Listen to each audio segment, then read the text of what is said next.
toddoba saacadood baan dhakhtarka jooga aan jiifay meesha gurigaagiisa yiri annaga kuusoo sheegayna xanuunkan haddii aan qabtay haddaadan qabin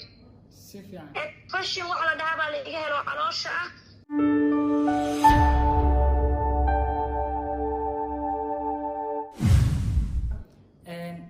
maxamed mii maqashaan waa ku maqalnaa si fiican maxamed soo dhawow waxaad qadkaa si toosa ugu jirtaa asxaabta kulley way kula socdeen barnaamijyadaada mar walbana aniga garabkaagaan ahaa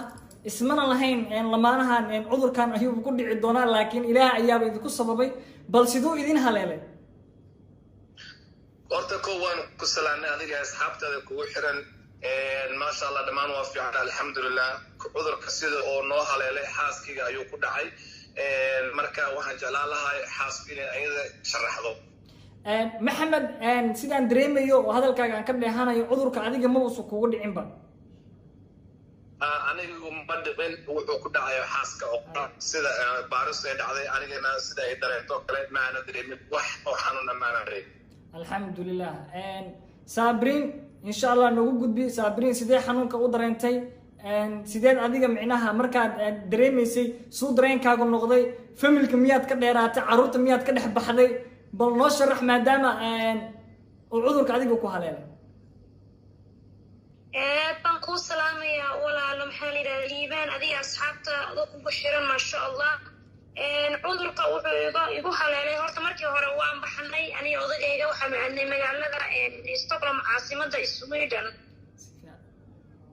waan baxnay meelaanu aadnay waxaan cuntooyin waxbaan ka soo cunnay kadibna waanu baxnay oo waxaan u tagnay laba walaaladeen ah oo laakaha miidiya la yiraahdo ma garatay si fiican saddex maalin baan walaala joognay saddex maalin kadibna gurigeeni waan soo qaadanay ilmaheeni aan meel gurigeeni waan ka imaanay saddex ilmood meel aan geysanay waan ka soo qaadanay gurigii baanu imaanay gurigii markaanu imaanay aniga xanuunkii waan dareemay lugaha la iga qabtay dhabarka la iga qabtay matag fara badan iyo bogo la iga qabtay ayaan isku arkay waxaan sameeyay odagayga waxaan ku yiraahday war maxamed walaal waa la hayaa oo bustaha isaar xanuunadaas ayaan dareemayaa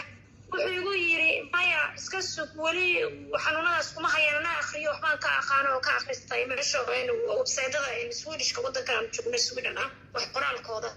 waan iska aamusay oo waxaan isiri okay iska aamuso bartaada jiifso wuu iga sii daray maalin ka dambaysa mataga iga batay boqol iyo xanuunay lugu xanuunay wareer fara badan ayaan isku arkay maalinka dambe waan joogi waayay gaariga waan iska qaatay furaha shambiri kadib bay ahayd maalinkaas markaa furahan iska qaatay waan baxay oo waxaan aaday dhakhtarkii baan u tegay oo waxaan waa xanuunsanahay saas baa la hayaa caawiya meesha akuudka degdega wadanka Sweden waa la igu sameeyay waxaa la igu yiri toddoba saacadood baan dhakhtarka jooga aan jiifay meesha gurigaagiisa yiri annaga kuusoo sheegayna xanuunkan haddii aan qabtay haddaadan qabin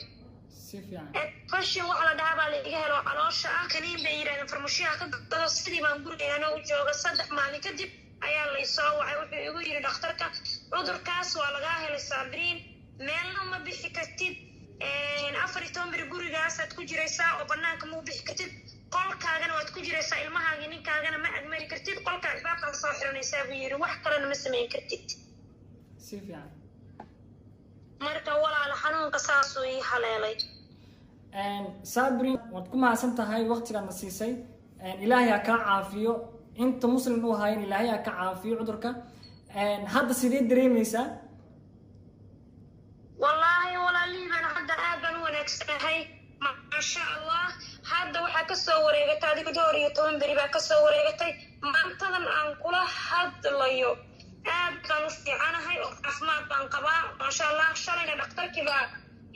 استغفرullah maantana dhakhtarkii baa soo wacay oo wuxuu igu yiraahday saabrin